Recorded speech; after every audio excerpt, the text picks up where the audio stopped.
This industry is the largest cannabis industry in the world. The Texas cannabis industry, Texas hemp industry specifically, bigger than the California rec market. It's bigger than Colorado. It's bigger than Oklahoma. It's getting to the point where this is such a big fight and it's so fascinating. There's so many people involved. I mean, we're talking over 50,000 employees, billions of dollars in the industry, not even just in revenue, but in just in business as a whole. Like it's such a wild story that it's fascinating. Like other people now from other places are interested in it and watching this, and marijuana companies hate us. And we keep telling them, like, look, you know, Don't be a hater. You guys can join us. You have the ability to join us.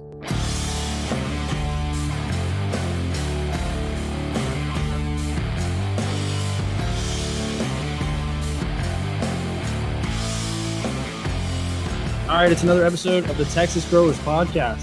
We have some very influential people in the studio with us today, and they are honestly completely responsible for everybody operating to this day. They have done so much for us behind the scenes, and I want to make sure that everybody knows that, and you know how you can help them and help us in this fight to keep Texas hemp alive. This industry is under attack right now. This is a crucial point, and that is why we are banding together for this episode to get you the information that you need, and you can hear it from the experts from their mouths. So today I have Lukas Gilkey and Cynthia Cabrera. Thank you. So it's great to have you guys in here today. I know that you guys have Hometown Hero, well-known brand, obviously, and also the Texas Hemp Business Council. We're going to break down both of those and talk about the hottest topics to give everybody an update. So welcome to the show, guys. Thanks for joining. Thanks for having us. Give us your background first. I come from a counter narcotics background. So I did. I'll send you a picture. I've got a picture of me. The building is now empty. I've got a picture of me at 20 years old with about $300 million worth of cocaine. So that's the world that I come from. And I was a very, non-integral part of the war on drugs, but I was a part of it. And very quickly learned that it was something that I believed was a waste of time, a waste of resources, and really had no benefit whatsoever other than raising the prices of drugs.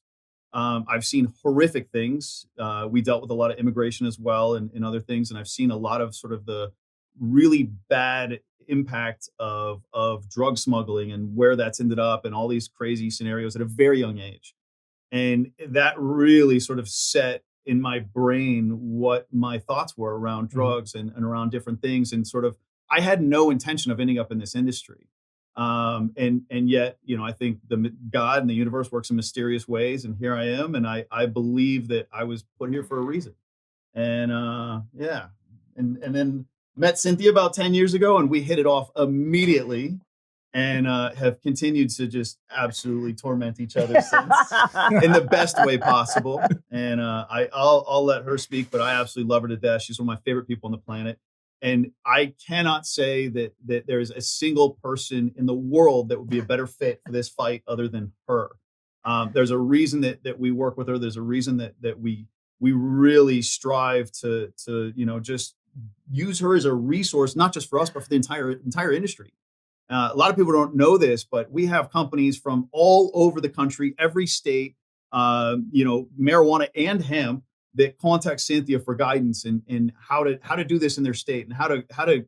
I mean, it's wild at this point, and I love it. I love seeing her get the attention she deserves, because not everybody realizes, especially in Texas, like this industry exists because of this woman, because of what she's done, and I cannot thank her enough or be grateful enough for it. And so, on that note, I'll let you. Yeah, that's high praise. Let's hear it. It is high praise. Thank you. Lukas is very kind.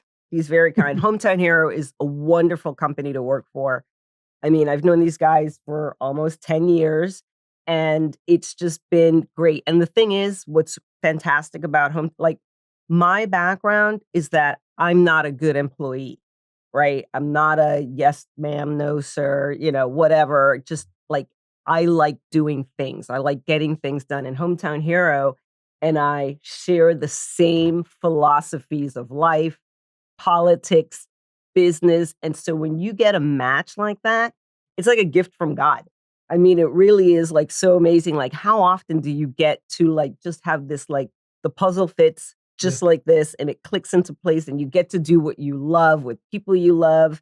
And it's just, I mean, I'm very passionate about freedom and freedom from regulatory and government over regulation and that kind of thing. And Hometown Hero is like the perfect support for that. And so I'm so blessed to be in this space. I work a lot and I don't resent any of it. I love that. See, I always say that too. When people ask me about being in the hemp industry and stuff, I'm like, man, ever since college and stuff, I was like, I want to do stuff that I want to do. Not that I have to do. Yes. I want to do stuff that I want to do. Yes. Even if I need to do it, I want to do it too. And this industry has allowed me to do that. I'm glad. Weren't you going to go into political science? I did political science as my undergraduate. I was going to do law school, but went straight up into the hemp industry, which basically was the same thing. I found out very quickly, but thankfully, I did like the pre-law program. So I had already had experience and a knack for reading bills and legislation and laws and stuff like that. And my father has that legal background. He was a PI and a detective and also in the fight against narcotics and stuff back in the day, which is a whole nother story. So this industry has turned me into a legal nerd. And I was not that way before. I've always sort of, all the lawyers like earmuffs. But prior to being in this, I really had a distaste for lawyers, right? In my experiences in life, it was just not good. This industry has really kind of shown me what lawyers are capable of and what really good lawyers are capable of. And we used the term the other day, lawfare. And that's a term that is, more recent and more political, but it's also a term that I think is appropriate for what we've sort of gotten into. And that the law, it's been an attempt to use the law against us and create laws and do these different things in sort of a warfare way that's really fascinating. And when you start getting into sort of the legal aspects, which I know we're going to touch on in more detail later, it really sort of gets really fascinating in this theoretical law of these different scenarios and all these different things and moving parts. And I mean, I don't think people understand at this point, there are between marijuana, between hemp and, cannabis as a whole, there are thousands of lawyers now where, 20 years ago, there may have been a handful. And there are people like, Rod Kite and Andrea Steele, all these different lawyers that now have their different niches within this industry and what they handle and how they operate and what states they're sort of working with. And it's just so fascinating from a legal standpoint, especially when you start getting our case. The details of our case get really interesting and just the implications of what you're looking at now and sort of SB3 and the legislative side and what they're proposing and actually putting people back in jail now for cannabis. It gets wildly fascinating. And I could just read that stuff and sit down and talk to lawyers has turned into one of my favorite things. And I'm just like, how did I end up here? Exactly.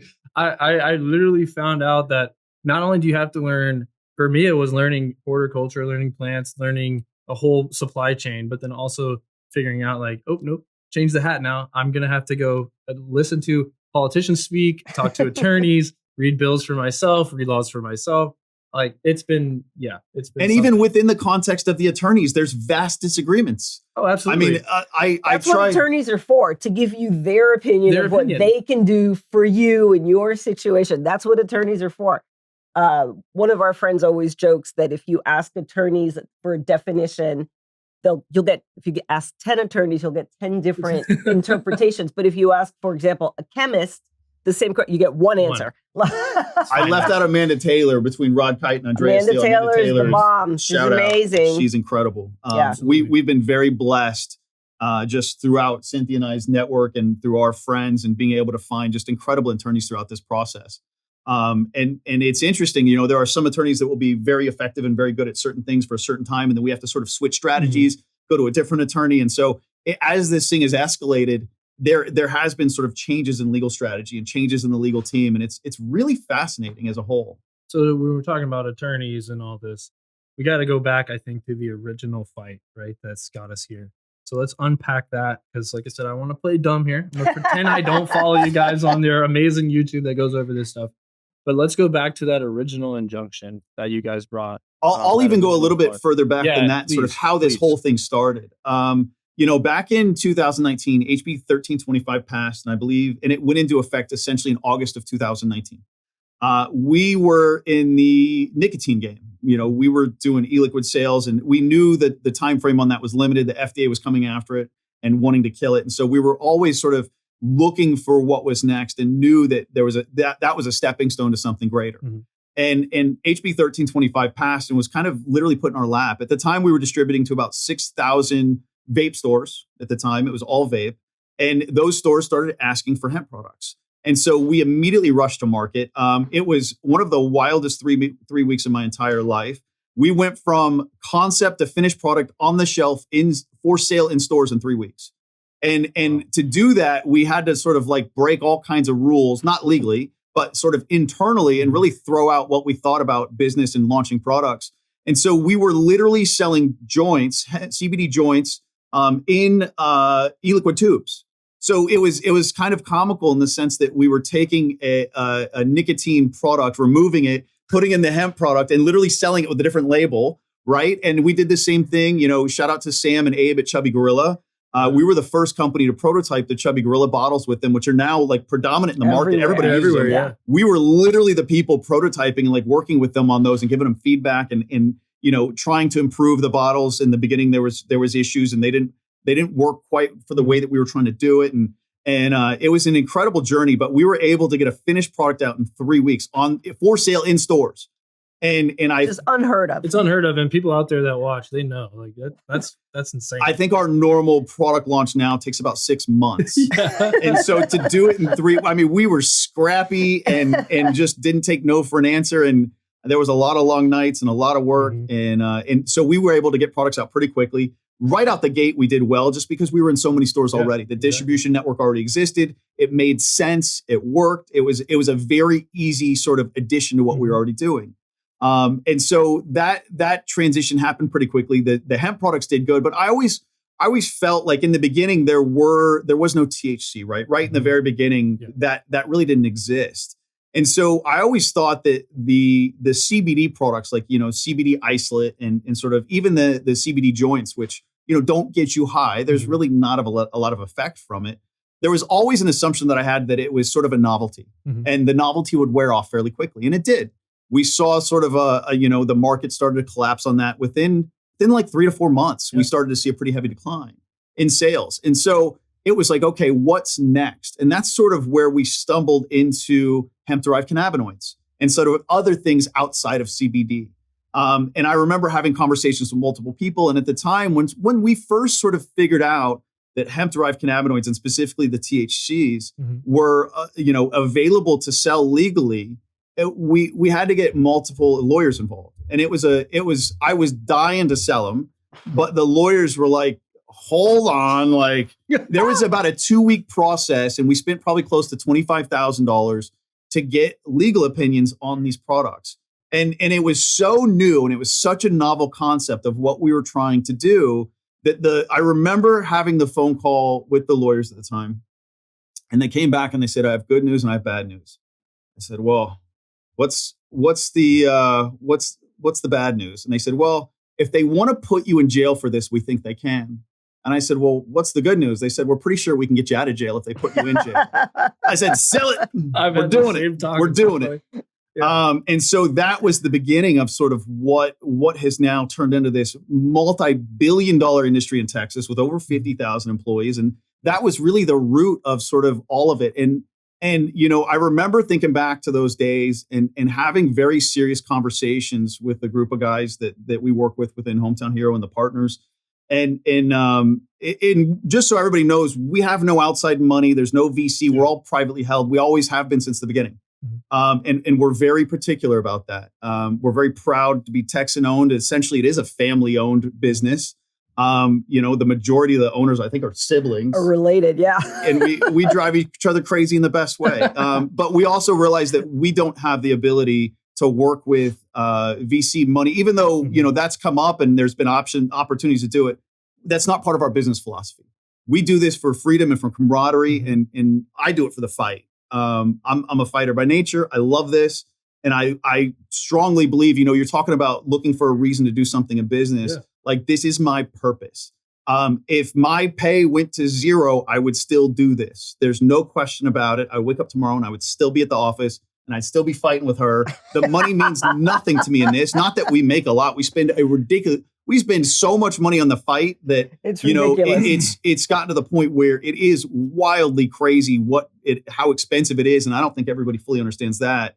But it's something we're very proud of, and we do take it on our shoulders. We understand that we are, whether we like it or not, we are responsible for this industry's well-being. And so we take that very, very seriously, and we allocate more resources to this fight than really anybody, and even probably more in a reasonable company than they should. Like had we had outside investors or shareholders that were looking at this from a profit standpoint, they'd be like, you guys are out of your freaking mind. Like this doesn't make sense, but it makes sense to us. We're really in this for the purpose. We're in this to make sure that, everybody from the growers to the stores, to the manufacturers, the distributors, like, and even in the context of like, if, there's people that we were talking about this, if there's people that don't like us, that doesn't faze me. I don't care if you don't like me. I'm still going to fight for you. Like that means nothing to me. I want to see this industry succeed. And so, that's really been sort of with us from the beginning. When we started the company, our first year in business, we gave money to veterans. We were net negative. We didn't have money to give to veterans, and we still did it that first year. And it's something we've been very proud of and done since. And so, when I talk about purpose, we're helping veterans, we're helping people with medical issues. Like I have been hugely beneficial from the use of these products for a variety of issues. And I strongly believe at this point, I am here because of these products. I exist because these products have allowed me to continue in life and make it through some really difficult things. And so it's interesting to kind of be on this journey and go through it. But, I go off on deep ends real quick. I'll try and reel it back in. That's what we're here for.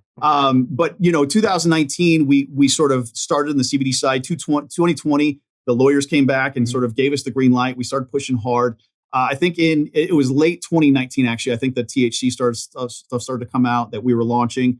And then in 2020, we got tapped by during snowpocalypse. I remember walking in my yard with 2 feet of snow, talking to a reporter from the New York Times. And we had no idea what it was or really anything. They didn't give us any details. I'm just on the phone talking to the reporter from the New York Times about what we do. And he was just very interested in it and said, they're going to do a piece on it. Next thing we know, it's on the front page of the New York Times. And it absolutely skyrocketed the business. At one point, we were 12,000 orders back ordered.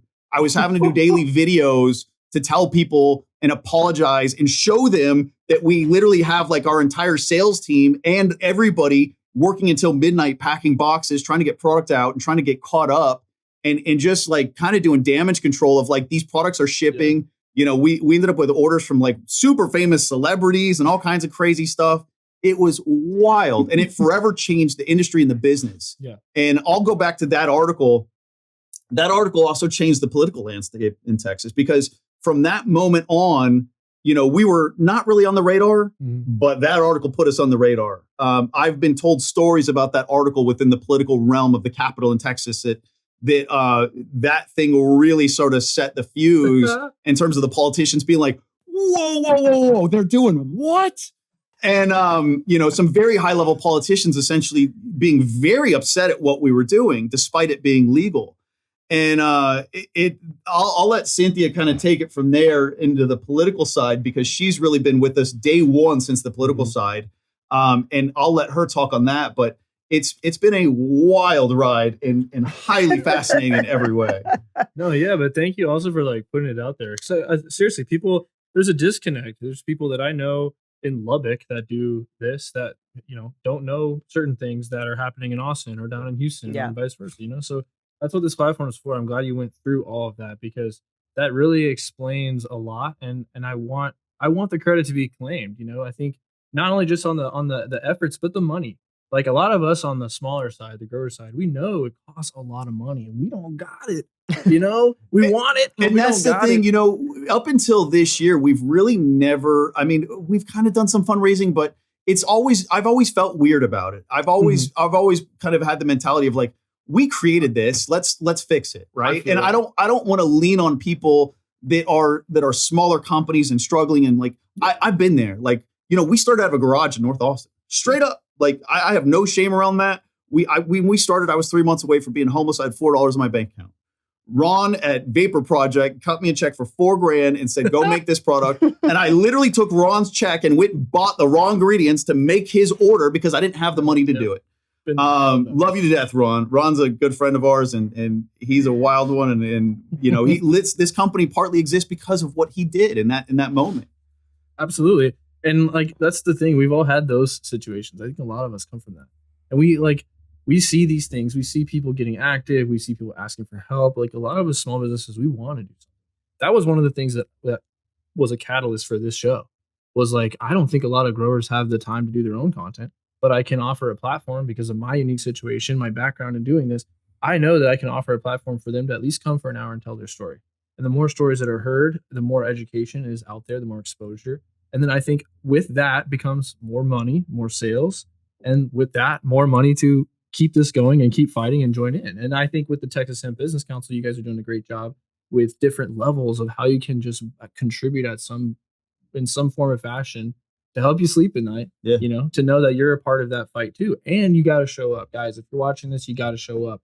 There are dates coming. They will be in the description and everywhere on social media. There are dates coming. You got to show up. It's now or never. And we're not alone. We have a lot of help, and we can meet a lot of each other there at the Capitol and at these events.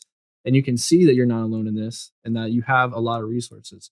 But let's dive into the political side, because now we're going from, okay, THC is out there on the shelves. It's everywhere. This hometown hero thing is crazy. I bought some of those cereal bars and everything back in the day, and I was like, this is about to go off. This is about to go off because we it were was selling good. 300 milligram cereal bars. And I remember sitting in the meeting and looking at everybody and be like, you guys cool with this? Like, let's do it. But there's a market out there. I mean, I'm that market. I'm the high dosage market. Not everybody is. People like a low dose and stuff. And we have those products. You have those products. You got to find what works, And so, but I like the high milligrams. So when I was like, okay, comes from a legal dispensary location that I can go buy it from.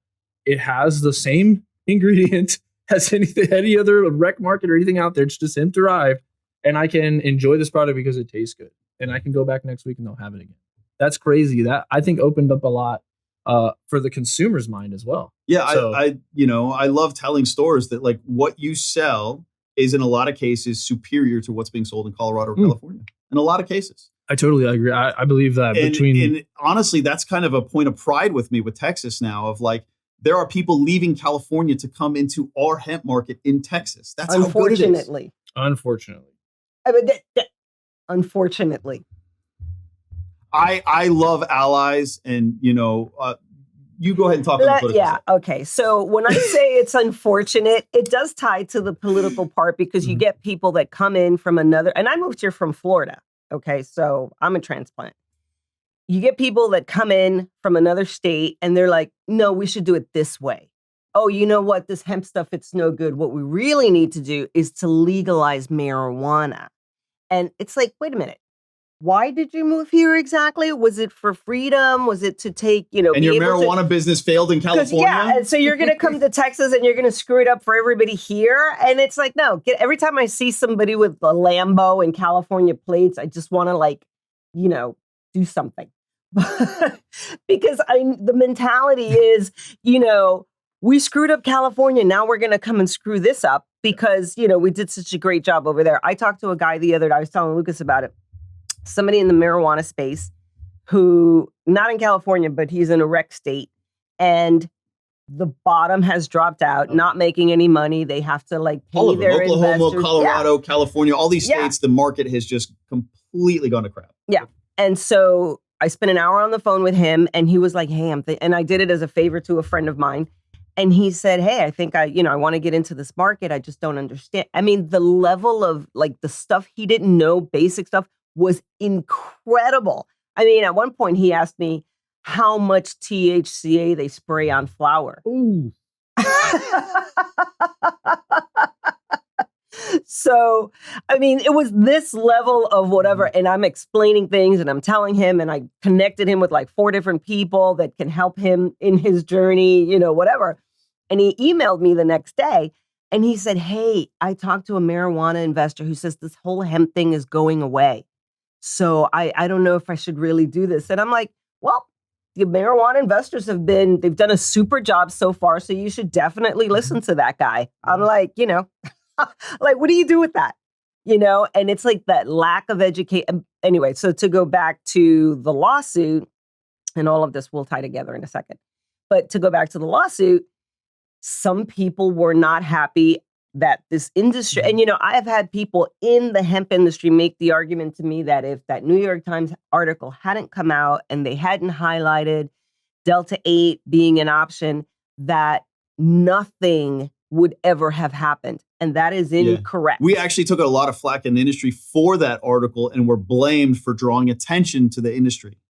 And the thing is, and I'm not kidding. I had people calling me on my cell phone that I knew in the industry at the time. And they were like, "You're an idiot. Why did you do this? You just told them like everything and you brought attention." I'm like, oh. Well, but it's legal. Who cares? Well, yeah, this is the thing. And it's like, you're not going to be able to hide, because when people are prohibitionists or moralists, they're coming looking for you. Absolutely. They're going to be like, I don't like what you're doing, so I'm going to stop you. And it doesn't matter what it is. So it might have taken a little bit longer absent Delta-8, but eventually they would have come after Delta-9 from hemp. And nobody's mad at us about the article anymore, by the way. Oh, no, nobody cares. Years and nobody said a word. Nobody cares anymore. That was a very...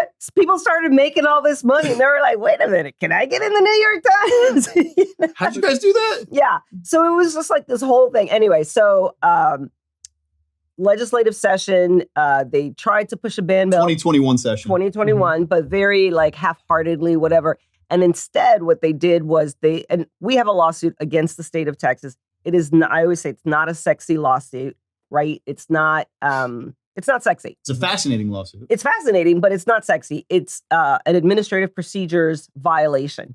So they tried to ban something and they did it illegally. And that's why we got the injunction. And we got it in like 2 or 3 weeks. It was pretty quick. When it's obvious that you have circumvented the rule of law, they'll give you that injunction pretty quick. And the entire state of Texas has been operating on that injunction since 2021. And I remember last year talking to, and an industry becomes successful, and all of a sudden, all these people out of nowhere want to take credit for having made it successful, despite the fact that they were nowhere to be found. And there was somebody last year who I talked to who said, "Yeah, but what have you guys done?" And I was like, "Who are you?"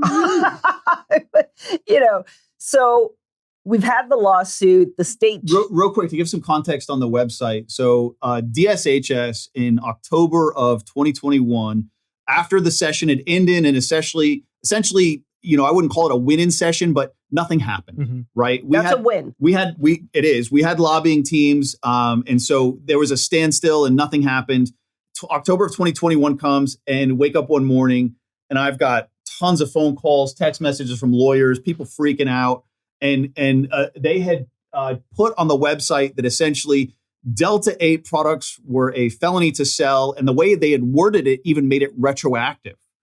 And it gets more complex from that. But that was sort of the root of all the craziness in the lawsuit. And that's really what preempted us to get into the lawsuit. The bigger thing to that is that the way that lawsuit is written, and I don't talk about it a lot, or I haven't talked about it a lot because it just freaks people out. But the way that lawsuit is written, it affects every cannabinoid. So even though it's called Delta-8, the lawsuit is about Delta. It's about all of it. Yeah.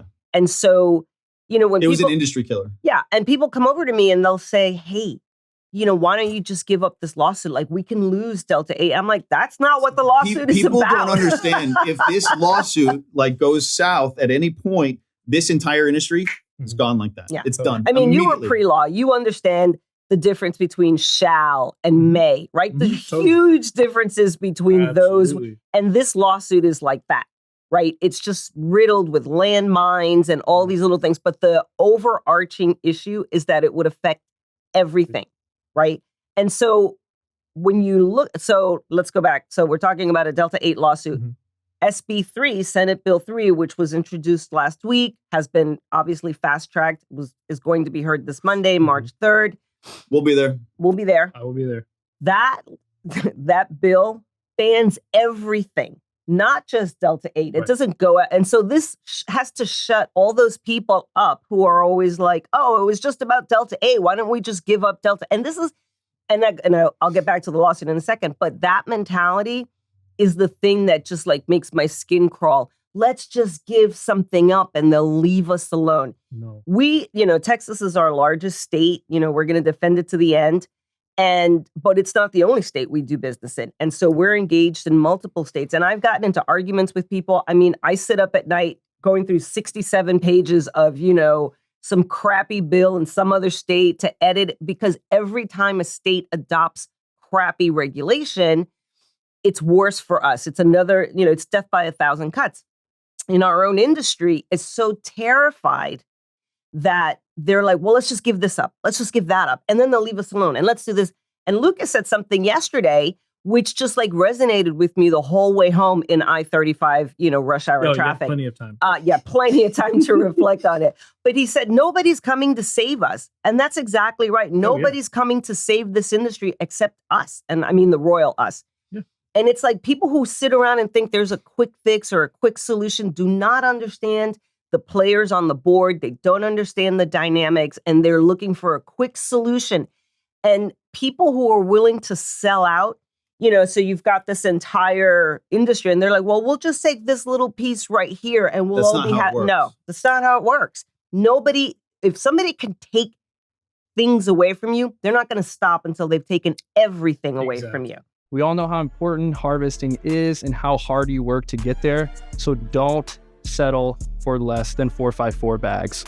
454 Bags provides post-harvest products like oversized tote liners, trellis netting, turkey bags, and the all-new BioCure bags to help growers optimize their yields and preserve quality. 454 is releasing a superior bag for less than half the price of other brands. Also, these guys cover sales tax to keep costs low and fair. So when you order from 454 Bags, you're not just getting high-quality bags, you're getting a reliable service designed to make your life easier. So don't settle when it comes to preserving your hard work. Choose 454 Bags, and you'll see why all the biggest names in cannabis trust their stuff. If you visit 454bags.com today and you use the code ColtonLuther420, you can get 10% off of your entire order forever. You can get subscriptions, and you can use my code to get that 10% off every single time, not just on your first order. So check out 454 Bags. We use them in the grow currently. We swear by them, and they're the next best thing for post-harvest cannabis material.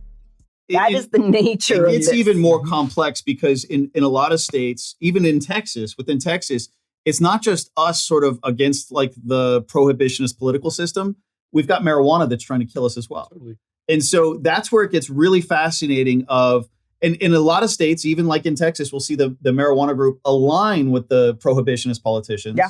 And now they're attacking us together, and they've allied. And that's just wild to see. And it's kind of disheartening in a way, and it makes me sad inside.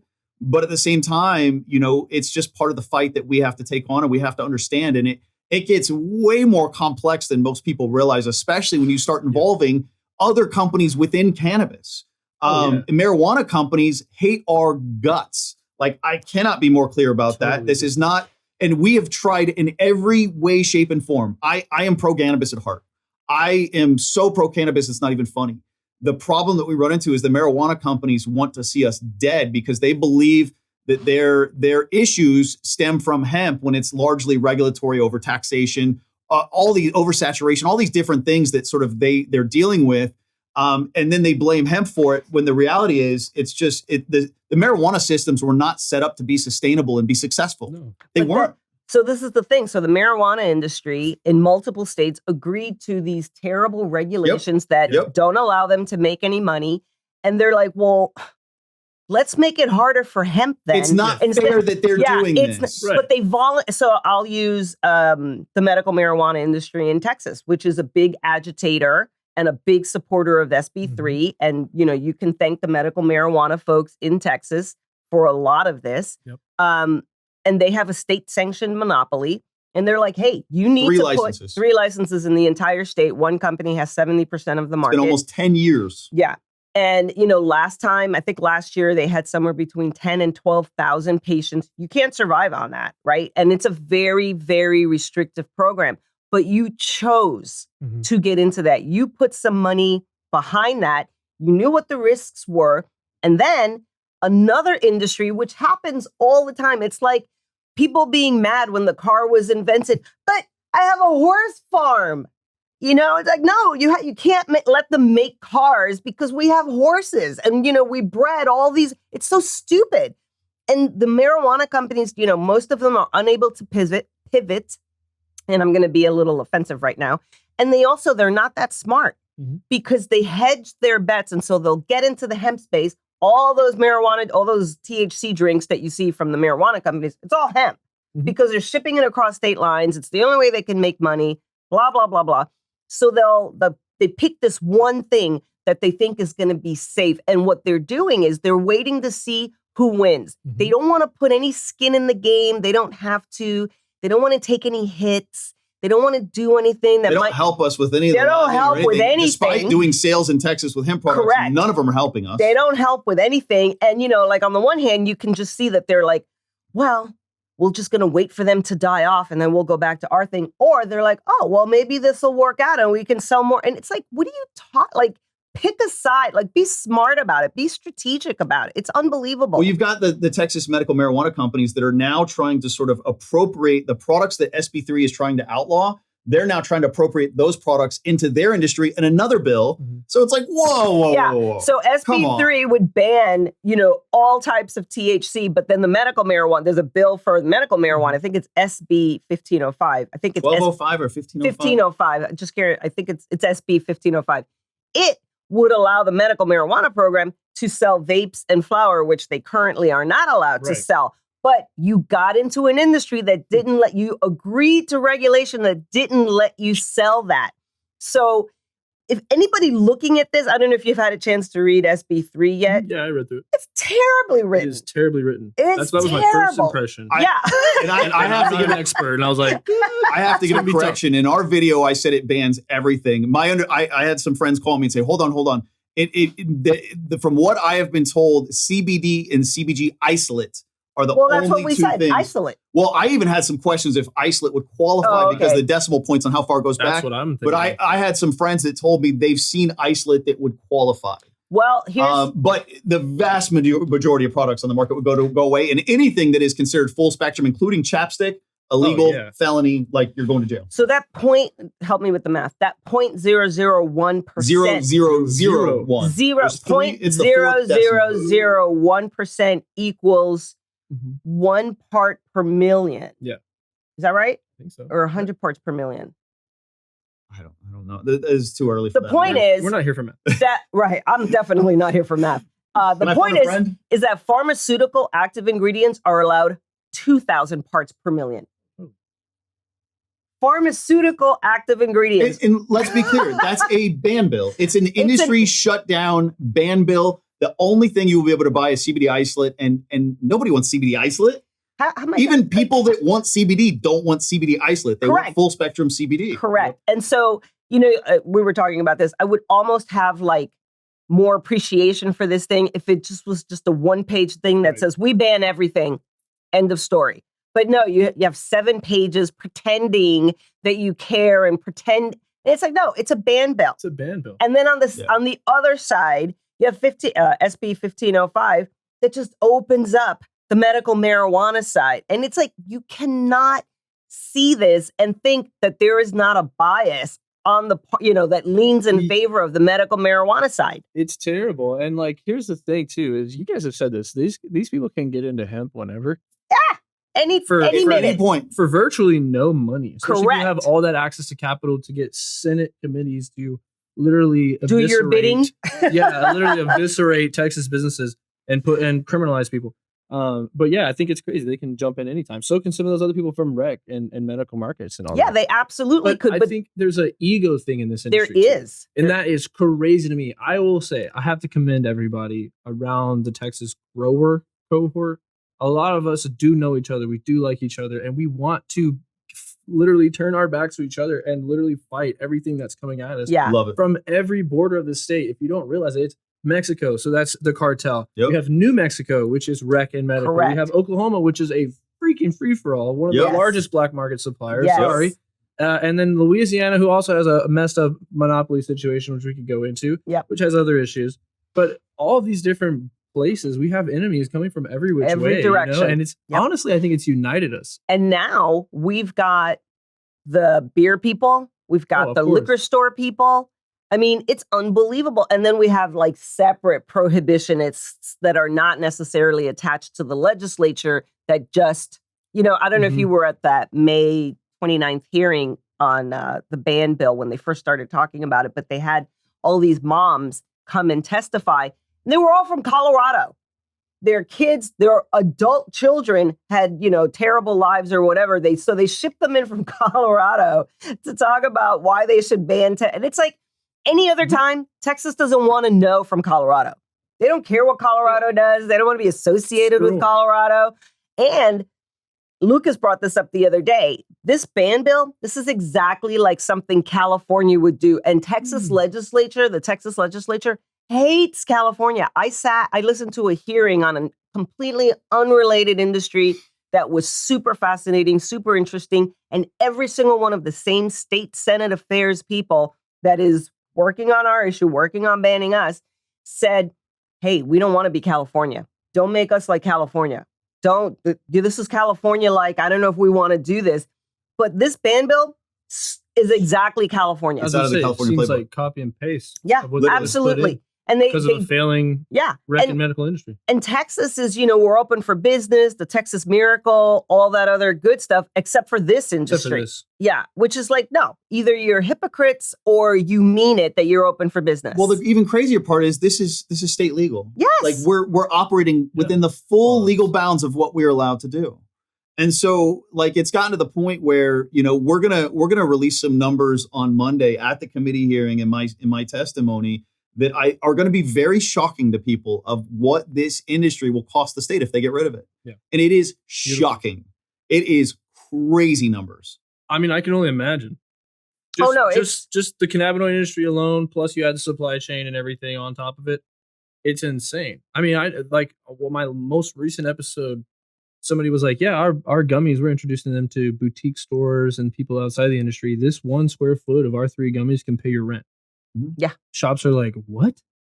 I'm sitting here trying to sell $50 t-shirts and these little bags of gummies can pay my rent? Yeah, I'm in. Give me a whole pallet of it. Move it in. Yeah, I mean, it's crazy the way it changes businesses, farmers down to the minimal. And that's, where does it all come from? This is what I like to say. We talk about that like we're inside the law. People use the loophole word, the gray area. That's the word that I hate. That's the word that I hate. It's the marijuana, and they'll say, what's the newest one? Intoxicating hemp. No, gas station. No, the intoxicating hemp is one they'll call us, and it's like, wait, so marijuana's not intoxicating? Also, intoxicating is not even the correct word. Intoxicating is a legal term. Right. You know that. It's a legal term based on toxicity in your bloodstream.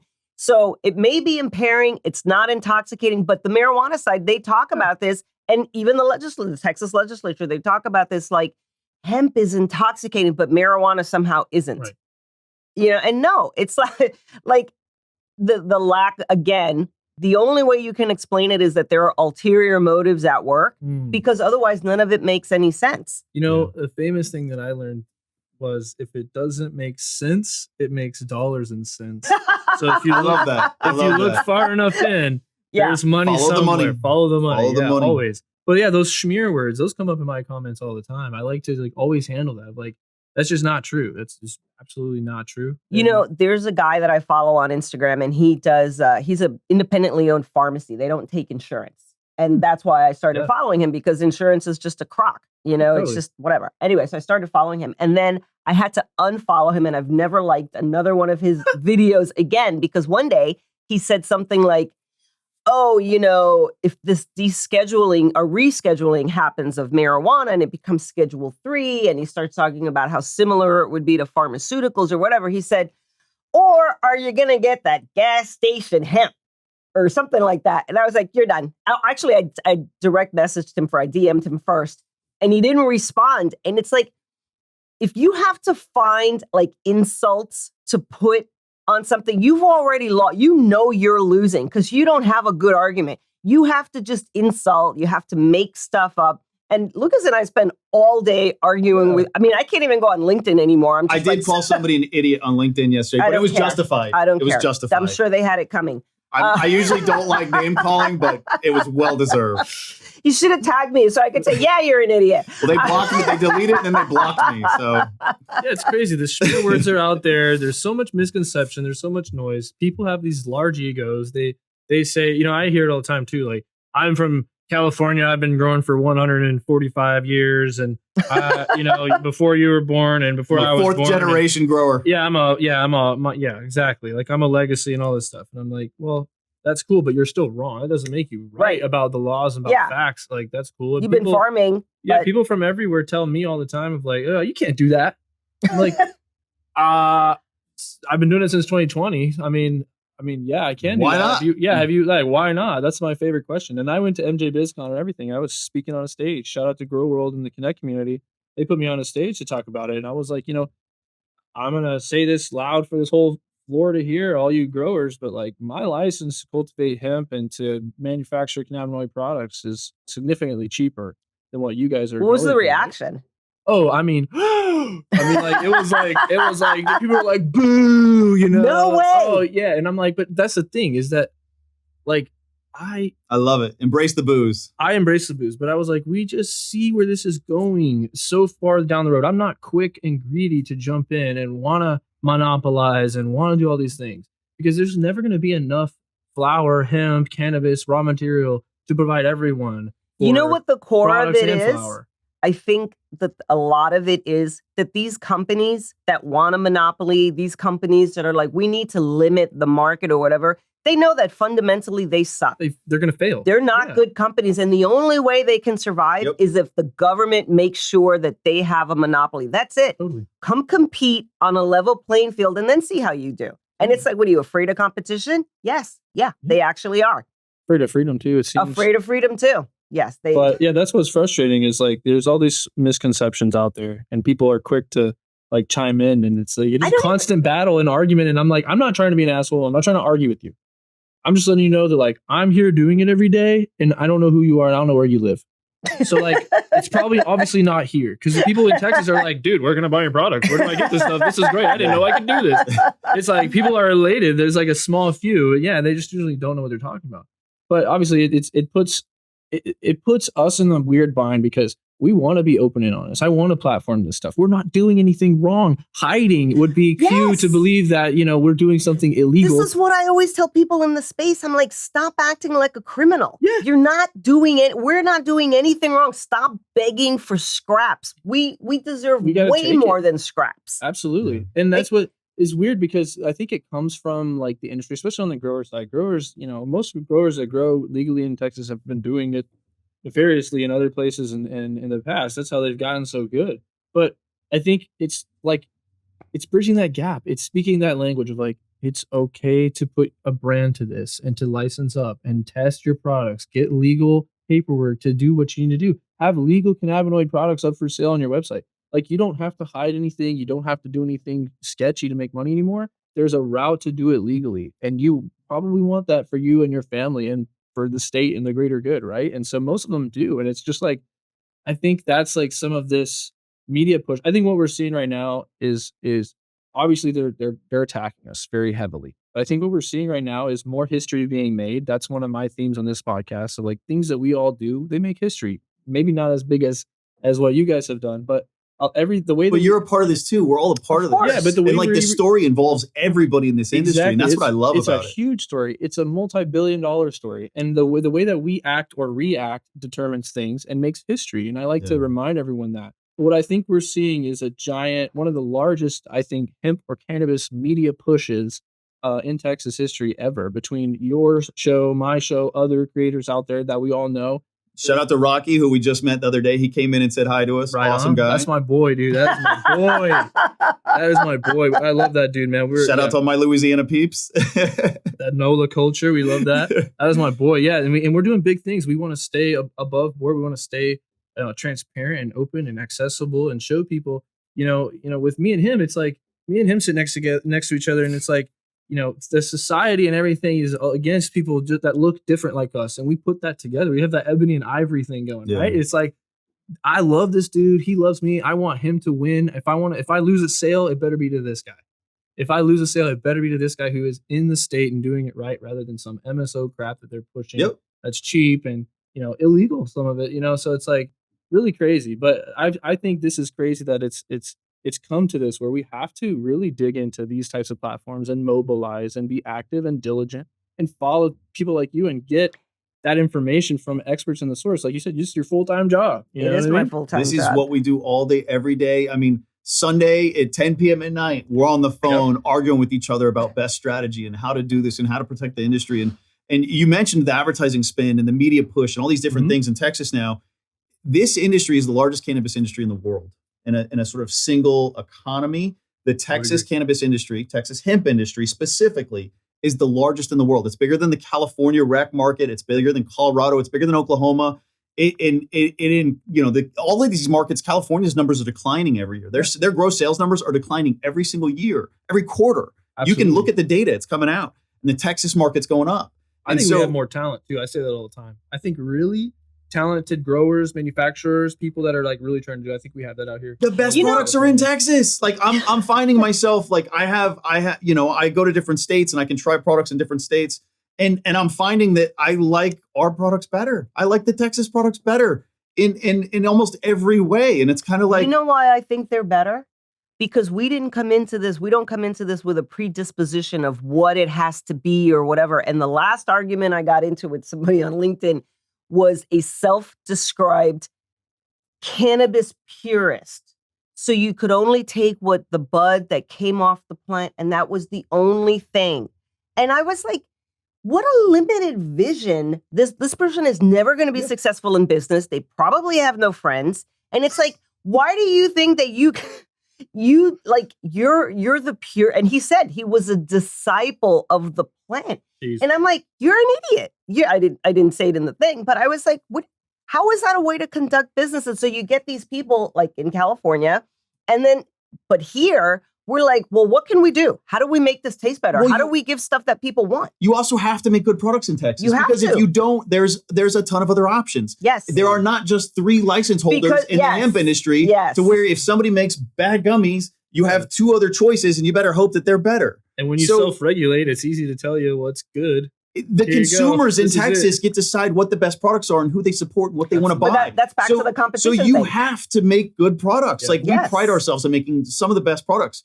And our price point is higher than everybody else's, but we really pride ourselves on making the highest quality products. Dude, as far as not only being quality, but at scale. Yes. Y'all are crushing it. Thank you. Thank you. Setting a standard. We work our asses off. The team that we have, the people that we have just an incredible team that I cannot compliment everybody enough in the entire company. Even the people in distribution, the people in the manufacturing, the warehouse staff, like the marketing team, like everybody at this point, it's just like a well-oiled machine. And they are amazing because they allow Cynthia and I to focus our efforts where they need to be in protecting this industry and making sure that this is here for all of us and it's sustainable. So what do we do? Well, the first thing we do is show up on Monday. That's March the 3rd. First thing. Is this going to be out by Monday? I'm going to try my damnedest. Okay. I will be making content regardless. So March 3rd. So we'll be there and we'll have to link up because we'll be doing some video and I'm sure you'll be doing video there. We'll link up and we'll chat. Yeah. March 3rd, 9 a.m. There's a hearing. If people want to attend, then I'll just tell you right now what you can do. And if you want, I'll send you the call to action that we did so you have the details in it. But if you want to attend in person, then you show up well before 9 o'clock because you have to sign up at these kiosks and like the lines can get long and you've been there, so you know. And so you don't want to miss being able to speak if that's what you want. You get 2 minutes. So make your case about your business. Yes. You don't have to give them facts. Make it count. Exactly. Make it count. Don't wander off into other, talk about your business. You employ this many people, this much money. You have this number of leases. If you're a consumer, this product has helped me because whatever. And I always tell people, do not volunteer information nobody asked you for. Yes. Stick to what you know. Keep opinions to this is not the forum for that. If you can't make it in person, you can deliver 25 copies of your testimony. If you're serious and you're in this industry in Texas, it's not an option. Get your ass to the Capitol. Be there. It's not optional. It is not optional. Okay. And if you listen, somebody could have a chemo appointment. I don't know. Change it. Whatever. Anyway, So you can go in person or you can deliver written testimony. I'm pretty sure you can email it as well. And I'll confirm that when I send you the information. And then beyond Monday, there are going to be more hearings. Yes. And so, and again, this industry has to stay united. If people start peeling off and, offering up deals, to legislators in hearings or in back rooms or something like that. There was a company, a local or a Houston-based company in our industry that recently got caught, sort of trying to influence sort of a strategy that screwed the rest of the industry, and they got called out for it publicly from what we've seen. And so, it's important to sort of understand that when you speak, you're representing all of us. Yes. And if you're saying like, oh, but you can get rid of all of this, but keep this stuff, you're screwing the rest of us. We're all in this together, and we're trying to protect the entire industry. And I will tell you this, I don't promote any of these other big groups. I don't have anything bad to say about them, but I don't promote them. I definitely am giving the promotion and the endorsement, if it matters to anyone, to Texas Hemp Business Council and these guys. Seriously. We're very thankful for that. It's a different approach. That's what I will say to sum it all up. It's the right approach in my educated opinion. So definitely show up and everyone do your part. You can also call your rep, email your rep, show up to your rep's office. If you go to Texas Legislature online, you can find who your representative is, call them, send them an email, be respectful, and say, and you don't even have to get into a lot of detail. Say, I want you to oppose SB3. Right. That's it. That's it. You could stop doom scrolling for 5 seconds and do this instead, and it will be far more impactful. Absolutely. Absolutely. Also, when we make clips of these shows and these YouTube videos that everyone's putting out, you can send these in an email to your representatives. Send that message. The staff will look at them and watch them, and probably your representative as well should watch them. The more that we can share this stuff and get it out there to the people who are going to make a difference, it's very important. The other thing is, don't make decisions in fear. When people are afraid, they make terrible decisions. And I know it takes a lot of intestinal fortitude to suck it up and just get past the fear and then make your decision. But, we have a lot of folks who will do a knee jerk. Well, just don't do that. That's not strategic. It's not long term. It doesn't go into the future. If you start carving up the industry, you start saying, well, maybe there should only be 3 hemp manufacturers or 3 hemp retailers. What do you do? That's just fear. You're scared. Don't do it. Say nothing. What's 1% of 8 billion? What is that? A lifetime's worth of money, right? I mean, it doesn't matter. That's what I always like to remind people of. Guys, if your stuff's good and you are a great person, you operate a good business and you employ people and you pay your taxes and all this stuff, you have nothing to hide. You have everything to gain. You don't owe these politicians really anything. You're going to be here for Texas. And a lot of us, I get asked all the time, why not go somewhere else? Another state? Why not go somewhere else? Why not go? It's probably easier to make money in other places, and I'm a die on the hill type of guy. Yeah. And I think that goes into Texas history too. It's I can take a whooping for a long time until I don't. You know what I mean? That's the Alamo. That's the whole story right there. Yeah. You can whoop me down until I'm tired of it, and then I'm going to get you, and we're going to prevail. I think that's starting to show through in this community that's being built. And my question to that is, where are you going to go? Because every state has its challenges. And every state has butchered it, honestly. I think every state is worse than what we're except Texas. Yeah. I totally think so. It's not that they haven't tried. Yep. It's just that they're still trying. It's just that there's enough, the industry's big enough here where it's not just an easy flip of the pen. Even though they tried that with us and we had to get in a lawsuit with them, us fighting back at that time, that was a very critical moment for us of, we're going to go into a lawsuit that's going to cost us millions of dollars that we don't have. Okay, here we go. Let's do it. And here we nobody's going to save us except us. There's nobody. Absolutely. There's nobody coming to save us. I say that all the time. Who else is going to do this and push it forward? That's also what I say to people. If you got the skill and the love for Texas and the passion, I think there's no better people. I mean, it's an honor to fight next to you guys. I've been saying that. To everybody. It's an honor for us to. Yes. It's an honor for us to fight on behalf of the industry and fight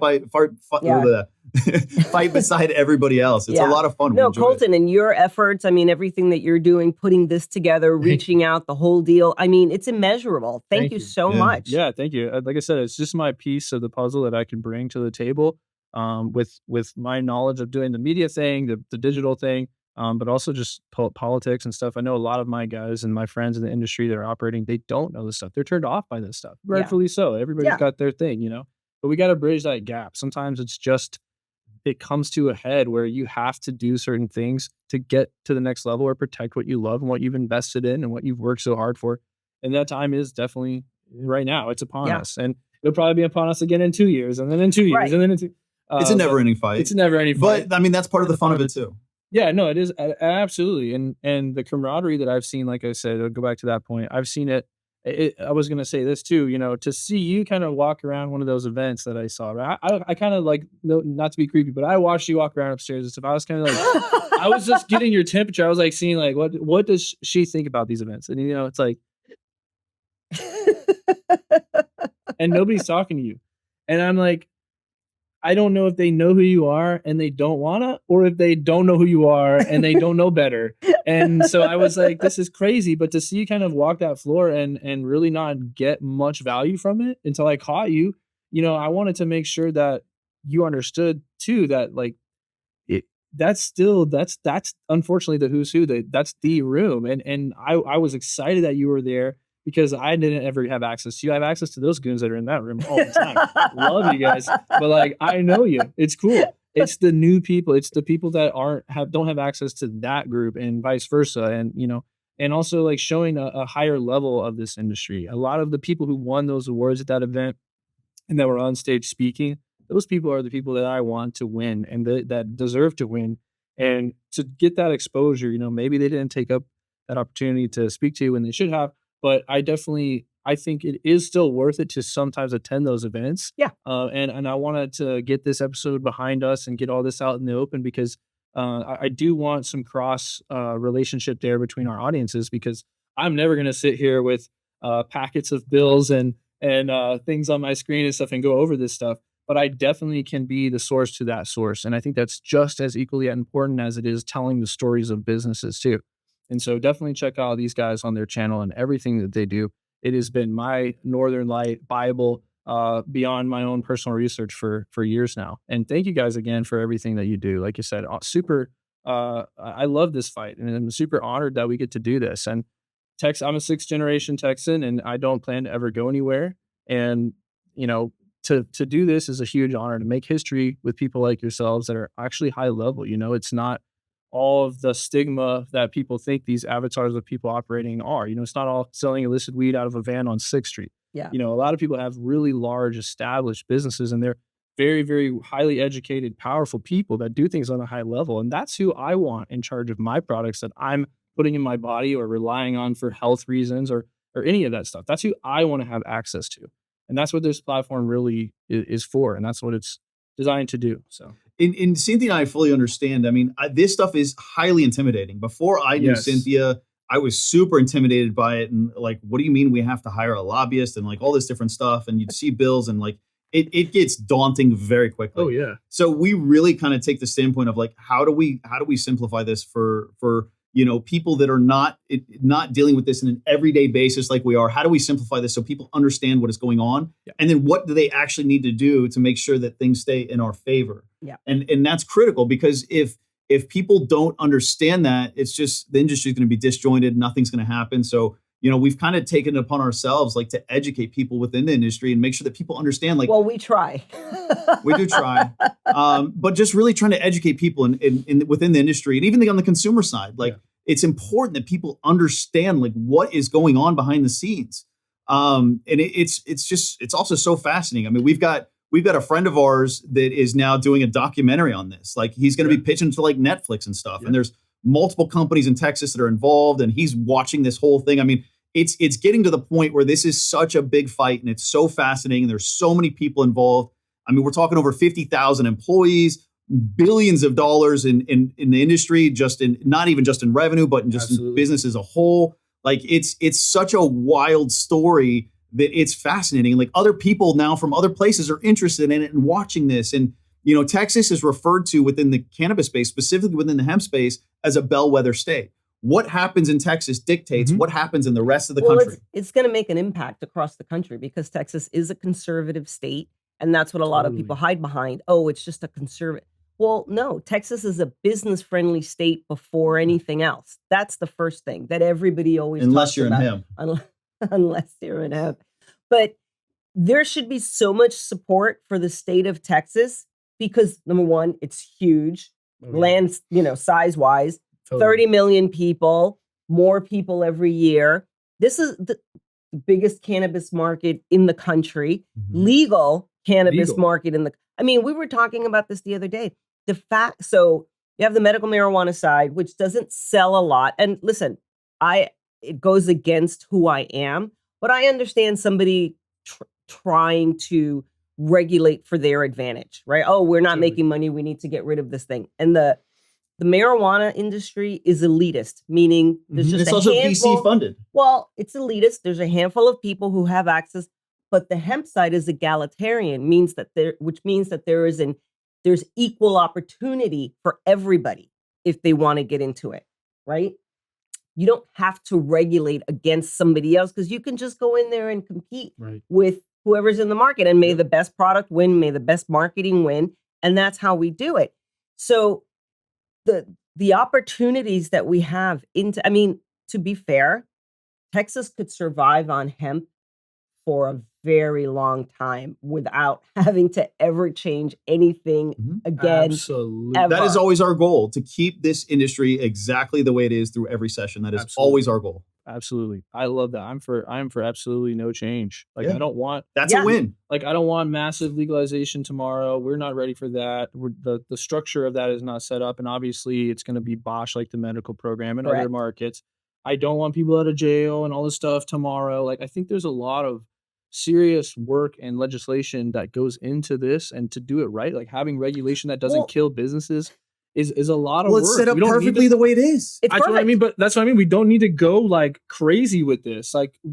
Cannabis or hemp-derived cannabinoids or anything, it gets this stigma, and it's but yet alcohol is out there and all these other Oh my things. God, you can drink yourself into oblivion. Absolutely. And it's totally cool. And there's people here in Austin that are doing it every day. Yeah. You know what I mean? And that's a straight poison. Right. No proven medical benefits from alcohol ever. None. But we have this stigma about it. And I think hemp also is an easier conversation to have.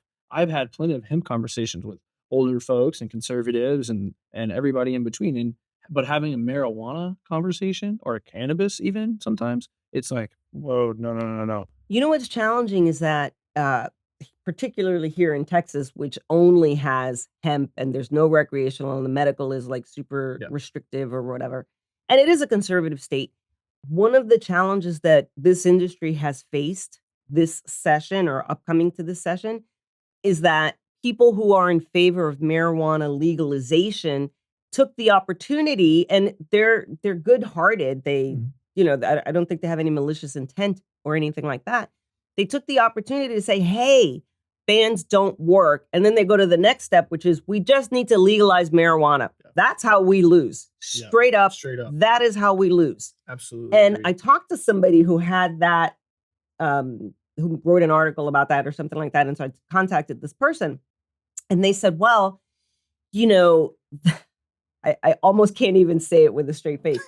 They said, well, the regulated cannabis market, they mean marijuana, federally illegal marijuana, which is sold in states that have allowed it to be sold recreationally, is working perfectly. But the hemp side, we don't know how they're growing it. We don't know these crops. It's not tested. And they painted this picture that was completely inaccurate. And I was like, wow, you really have to get your head out of your ass, because that is not what's happening. But they put out information saying it, and they were like, well, don't you want marijuana legalized? I'm like, not until we solidify this hemp thing. Or not if I don't need it. Or not if I don't need it. I mean, or if they're going to kill us in the process. Correct. You're going to, I should help you when you're trying to kill me? I don't think so. We need stability for this market, and everybody stop trying to get everything. Yeah. The solution to this potential ban is not legalizing marijuana. That's the losing argument. Yeah. And it's well-intentioned, well-meaning people who have not looked.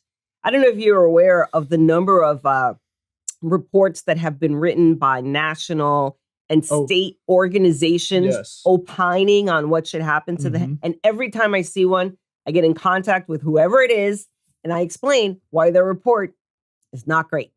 The last one that I did, I said, at least I hate your report less than all the other ones, But two of them by two of these organizations, one is national, one was from tech. They had not spoken to anybody in the hemp space.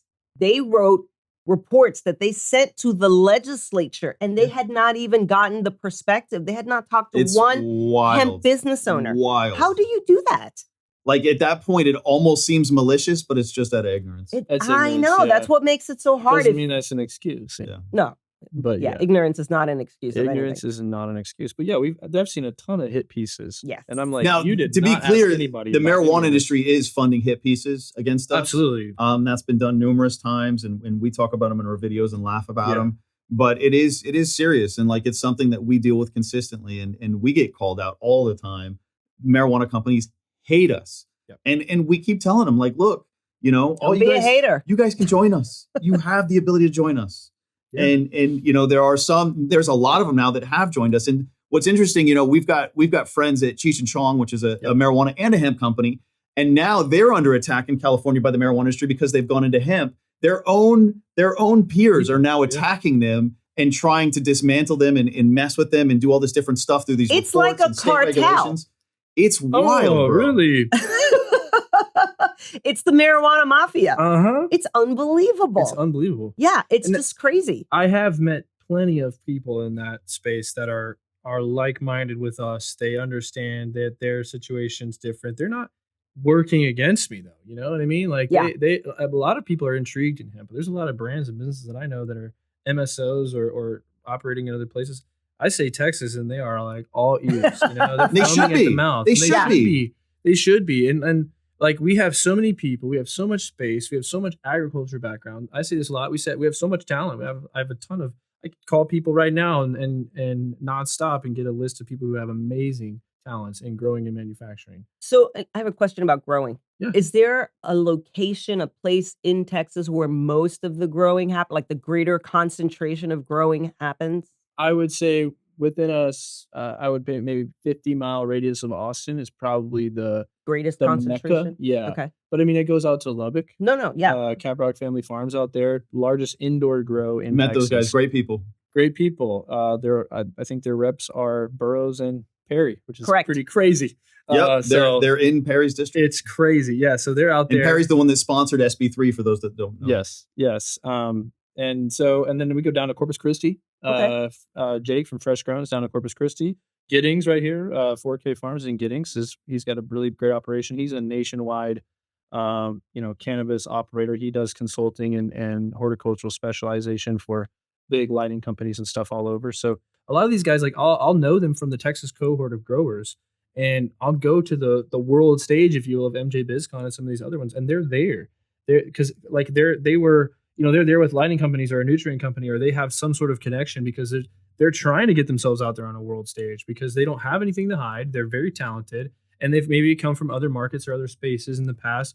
But it's crazy to travel across the U.S. to see like really the same cream of the crop that are here doing it are there on those big stages, and they're active in the industry at large. It's not some small tunnel operation, right? Are you starting to see the marijuana, I guess, vendors and suppliers for the grow side? Are they starting to be much more interested in Texas and what's going on in Texas Absolutely. with you guys and trying to approach you guys and do sales and all that stuff? Absolutely. I'm glad you asked that because that's one thing that I do need to talk about on this podcast. Growers out there, make sure that you join Grow World. Grow World is your connection to all of these supply companies and equipment vendors. Grow World is the number one place to get access to those folks. They are eager to get into Texas. They know we have talent and agriculture infrastructure here. They are dying to get some of their lights, nutrients, IPM, anything and everything that you could think of for your grow facility. They are eager to get their products into your hands and create a relationship with you. You can do all of that for absolutely free if you're a licensed cultivator here in Texas at growworld.com. You have access to 3 free trials from these vendors every single month. So go check out Grow World. There's a lot of great things going on there. And they actually are the ones who brought me out to MJ BizCon, put me on this world stage, and are helping me boost the camaraderie between Texas growers. So check out Grow World. Yes, they are. They are very eager to come here and tour, see where we need help, how we can help them, or how they can help us scale there's a huge intrigue in Texas. I think I do live streams every Tuesday on Grow World. I have one of the highest attended live streams, Texas Tuesday. And I would say my time on stage at MJ BizCon was the first speaking segment of the day. And I mean, we had people, poured in on the outer ring. And like I said, people were booing. People were just glued to that Texas conversation. So a lot of these equipment suppliers are really, really eager to get out here. It's such a hot topic and such a divisive topic. And depending on people's it's position only with the divisive industry, because they make it so. I know, but it also makes it fun. Last year at South by, I went to an event that was put on. I can't even remember the name of the organization, but basically it was marijuana grow suppliers, whatever. And there were several of them, and they all had different things that they were offering up. And I started chit-chatting with one of the guys, and he's like, yeah, because in Cali we do this, and in Colorado we do that. And he's just naming all these marijuana states. And I said, marijuana is illegal in Texas, right? And he said, oh, well, why are we here then? And I was like, there's a hemp market. I'm like, you guys just have to change a couple of words and you have a whole brand new audience. But they came all the way out here without even knowing what the lay of the land was. Which shows the value of Grow World. Grow World vetted. Absolutely. It's vetted. So the things that you're seeing on Grow World or the people you're connecting with, they have, applied to be there. So it's not like a free for all. And also, it prevents you from coming down here aimlessly. The way that people grow cannabis in a legal rec market is the same way that people are cultivating hemp here to get cannabinoid profiles for oils and products. Wait, what? There's not some magic thing that happens on the marijuana side? No. You have access to the same fairies and the same magic pixie dust? We use the same fairies. we use the same magic and the same, dark magic wizardry tricks that are happening behind closed doors. Yeah, no, we cultivate it the exact same way. We can do outdoor a lot better because obviously for hemp, for like oils and cannabinoid and stuff, that's just going to be... What's the best state to grow in? Texas. Okay.